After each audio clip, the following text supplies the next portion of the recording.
question. Yeah, fire away.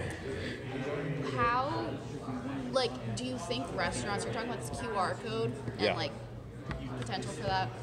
If, like, how would you sell the idea to restaurants since that's something that hasn't really been done? Like, have you done that? Like, well, you haven't, right? It's not my company that's doing this. Right. But there's two methods that they're gonna be doing to you, because it helps the oyster farmer sell for more money or whatever. And it's like a totally new idea, like. Yeah, it hasn't been implemented before in the restaurant or raw bar industry. However, the raw bars, a lot of them are taking a focus on and putting that focus on the farm. So, for example, there's a restaurant in Portland called Maine Oyster Company, and they serve a lot of local small farm oysters, and we've been talking with them a lot. And they have a map of where all the farms are on the coast of Maine, and then they have and all of the people serving and shucking the oysters are well educated with the farms. And they have little pictures with little blurbs about the farms, so it'd be very easy it's a integration. New movement, kind of, like with like hippie, like health, like restaurants. People want to see, want to hear about, or are wanting more and more to hear about their food, know that it's farmed sustainably, and that it is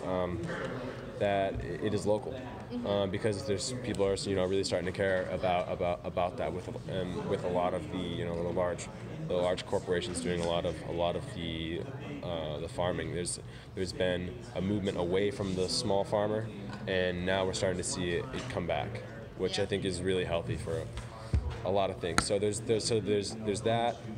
Also, the restaurant, we could sell.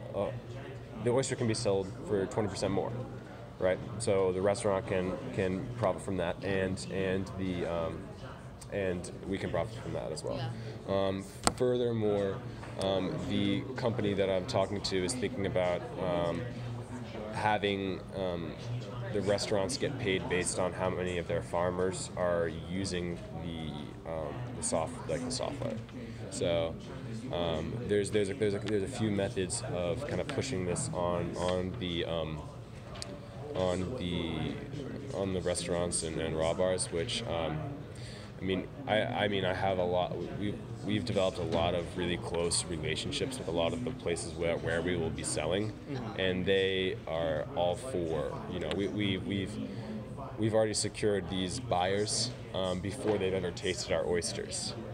So we're really they really want to help our mission and because we're doing some really cool stuff, and we're really young doing it, and people want to cherish that and help that as much as they can. So every place we've gone, we're like, hey, you want to buy some of our oysters? They'll be like, oh, for sure. Like So that's what I was going to ask next. Like, how do you sell it?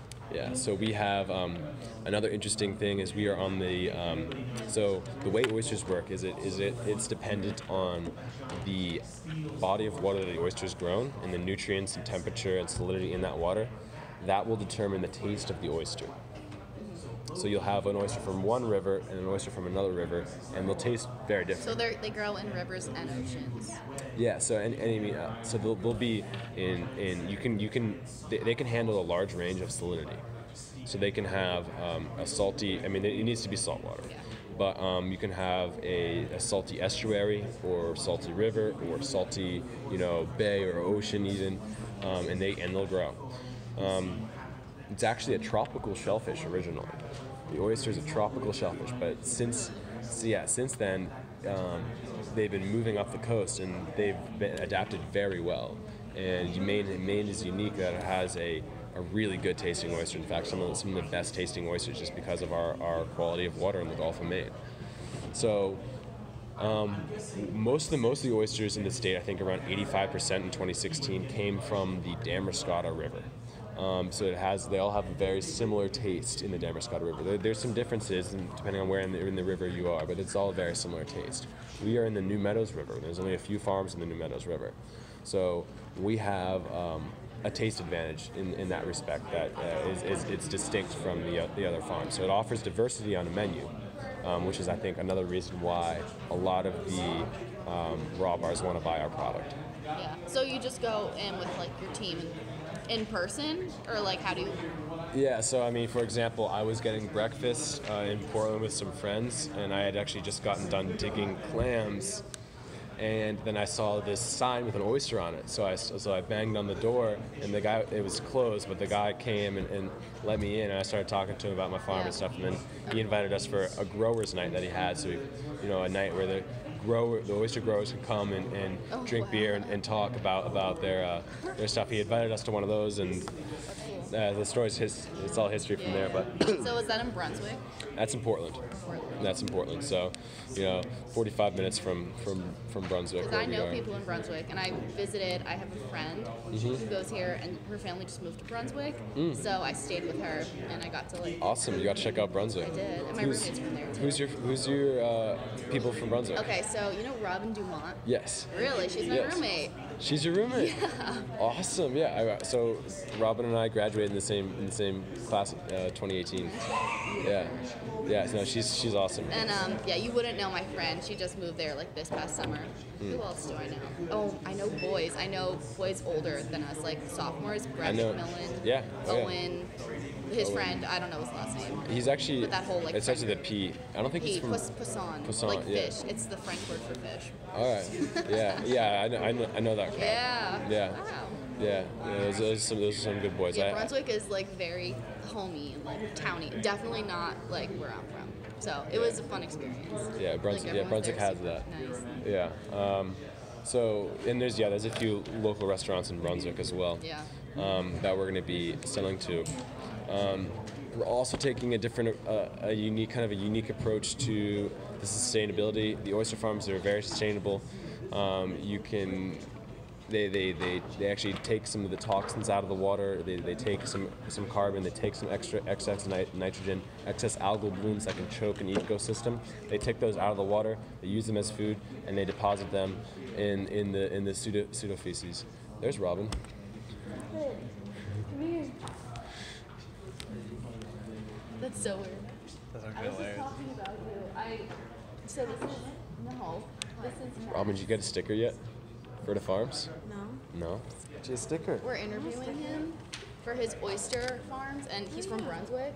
And I told him that I know you from Brunswick.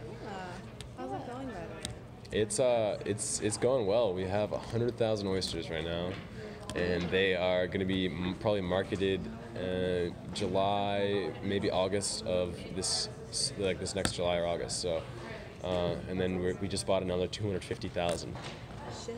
Yeah, so we're gonna have to get those ready for planting. Well, congratulations. Thank I'm you. late for class. So Oh, you gotta Alright, see you hustle. later. How did you decide on Ferda Farms? Ferda Farms. That's an interesting story too. All right, so Ferda Farms, right? So it all started in the hockey and lacrosse kind of subculture. All right, so Yeah. I played hockey and lacrosse. Okay. And So he was a real boy. and so basically, and this actually started in hockey.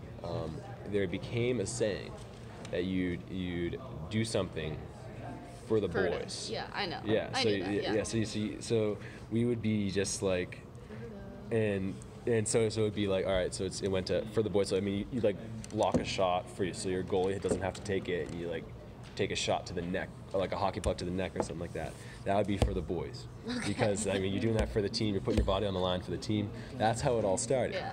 Right, and then you have for the boys, it went to FTB, then it went to Ferda boys, then it went to Ferda, and sometimes people even been dropping the A and just saying Ferd. Oh, wow. That's But then you see that type of thing was also adopted by Barstool Sports.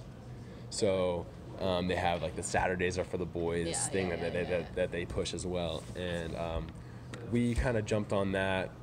It means something to us playing hockey and lacrosse, so you beat Barstool to it, is what you're saying. Yeah, so did you like mean- have to have a patent? Like no, how, I don't you think just- we looked up Ferda Farms, and there's actually is a Ferda farm, but it's not copyrighted or anything, and it's a cattle farm out Yeah, and west I'm guessing somewhere. they didn't have the whole like story behind No, Ferda. no, I don't think it must be a last name Yeah, or something like that.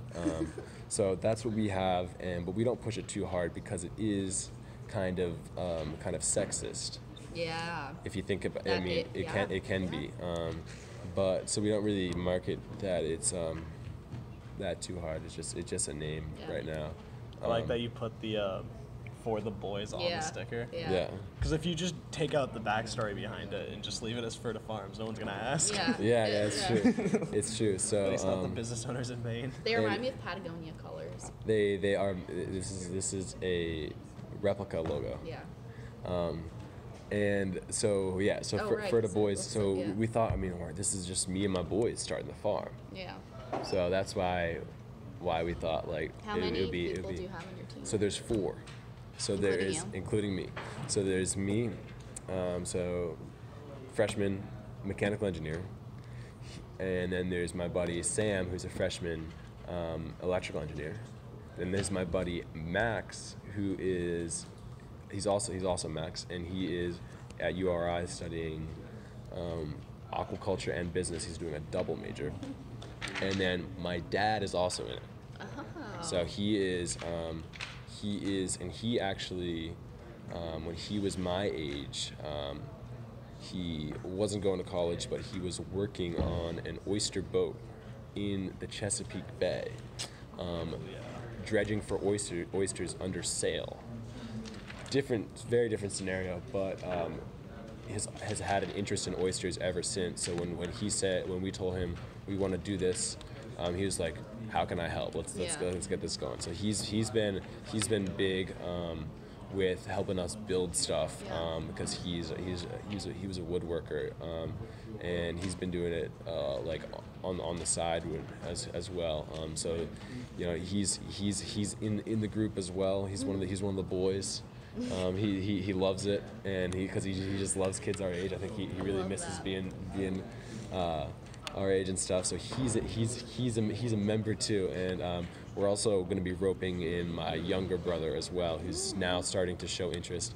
He didn't really show an interest when we had to do the initial investment. He wasn't really feeling it. He didn't. Is pretty risky, but now that he's seen it kind of come to be what it is now, he's really excited about it. Wants to be part of it. So he's going to be worked into it in some way. Maybe not as an owner, but something like that. So have you been able to sell any oysters thus far? Thus far, yeah, we sold some. We harvested some wild oysters from around our farm because we have the wild harvest licenses. Right. And we sold those at the Maine Oyster Company, and they were a huge hit. So we know that even though they looked weird and stuff, we know that our oysters are going to be really tasty oysters, because the ones right from near our farm are sold so well.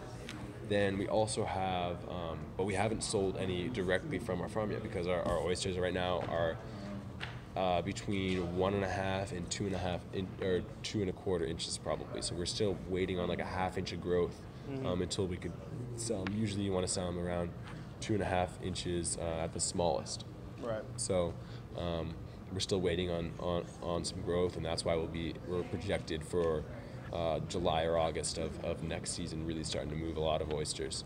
And then we're also incorporating solar on the farm, because we want to. A lot of these farms have either a generator or that run some of their operations, their water pumps and this and that, or power from a dock, from land, and a lot of those farms have something like that to power their tumbler or their washdown pumps or whatever. And we are going to be hopefully partnering with a solar company to really get and hopefully they'll subsidize us and use us as a kind of a flagship aquaculture company, because it really hasn't been done before. You need a lot of solar if you're going to power a pretty big operation. So we're going to have a pretty nice solar array floating on a dock on the water. Ooh. Yeah, so there's not a lot of floating solar setups around. So that's another cool thing, which has another amount of challenges that we have to accomplish. But that's we're really trying to be as carbon neutral or carbon. I don't know if it would be positive or negative, but you know what I'm saying. As we can, and especially if the oysters are and the kelp is sequestering carbon from the atmosphere and from the ocean. The oysters use it in their shells. The calcium carbonate that the shell's made out of has the carbon from the water. So. Does that cover it? No, because we are also doing business pitching competitions, and we're hoping to win 60 grand on March 23rd. And we're in the last final round of Greenlight Maine, and there are 3 companies, and I'll be pitching our business. Nice. I heard that's going to be shown live here on campus. Yeah, Ooh. yeah, but it is over break, so you might not be here. But it's all televised. On like local. Have you had like camera crews through the farm and stuff like that? So we've had a couple newspapers and Working Waterfront magazine. I read the article the Island Institute did. Yeah, and then there was that one. Then there was the Times Record as well, and it might be all the press we've gotten. And then there's that little bit that was in the UMaine paper about the Greenlight Maine stuff. I think that's it. So we no like video production really yet. So the Island Institute lady, she took a bunch of pictures, and then we've been kind of doing our own thing with social media and trying to get that moving. So how hard is it balancing school, not being by the farm? Yeah, well, because I'm not right by the farm, so. The oysters aren't really doing. They don't really do anything in the winter. They're either sunk or they're in cold storage for the winter. Yep. And we don't touch them. So that's not too bad for most of the school year. But the fall, I was going back to Brunswick every weekend, pretty much. And there's shit to do on the farm. And then spring, once we get our oysters up, which is. It's looking like it's probably going to be right about the time when we get out. So it shouldn't be too bad in the spring. But we'll be, doing a lot of work then too. So on most weekdays, there's not really somebody by the farm. Yep, most weekdays it's just not a whole lot happening. So in the fall, the next fall there'll be more to do during the week on the farm. So that'll be covered by my dad and brother, and we might even have an intern from the high school. Working for free on the farm. There's a couple of students that are very interested in that because they would be able to do that and even skip some school to do that. They're probably getting credit for that. Yeah, and they'd be getting credit as it'd be called an extended learning opportunity for them. And also a great learning. It would be a great learning experience for anyone who's interested in aquaculture, the marine ecosystems, and stuff like that. So that'll be happening probably next fall, and but other than that, there's still a lot of back-end stuff that needs to be done. Putting in, we have an office at the Business Innovation Center. They've been huge for networking and business counseling and coaching. It's a FERTA office? It's like solely your office? It's like they have like a room that's like a quarter of this size, maybe less, and it has a bunch of like cubicles. So we have our own like 2 cubicles. And there are other startups, and that's how we met the guys that were doing the oyster traceability thing, and then they chose to pilot their software with us. Was that the one from Belgium? Then the guy from Belgium showed up there. He was like taking over my desk one day. I was like, "Hey, what are you doing at my desk?" How did he come to Maine? He just flew in. Why?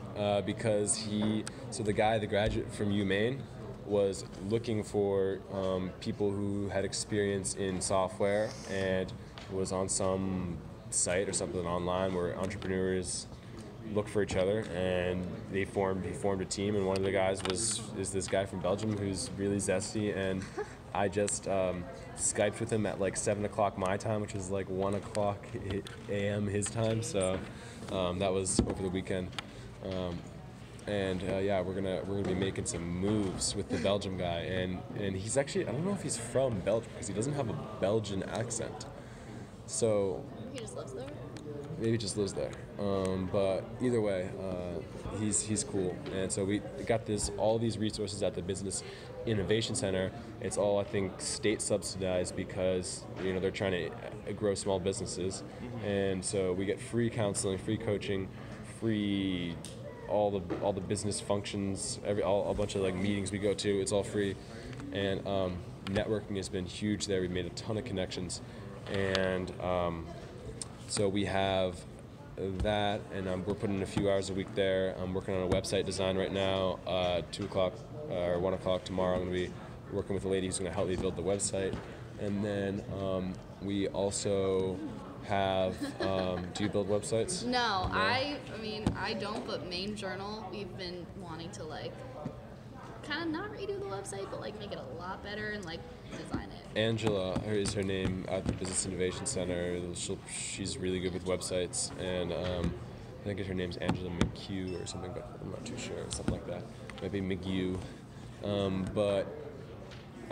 So we have that space there. I've been working on a lot of licensing because we're going to be wanting to sell our own product directly to consumers, not go through a wholesaler as much, or so we're going to get and cater events too. We want to be able to do that. By selling them directly to consumers, you mean like in a food store? Ideally, it would be the venue we're thinking, because we don't really want to have a store as much. We're going to have like a catering type setup where we come to a brewing company and we sell our oysters in conjunction with them, do an event or a wedding, or maybe even come on campus or something like that and do. I have no idea, but a lot of events. There's an opportunity for that, and we can make a lot more money per oyster if we're selling directly without a middleman. So we got that going on, and then there's just all the research we want to do, and experimenting we want to do, and the design of the machine we're building, all of that. There's just still a lot to do, even without being on the farm, which I really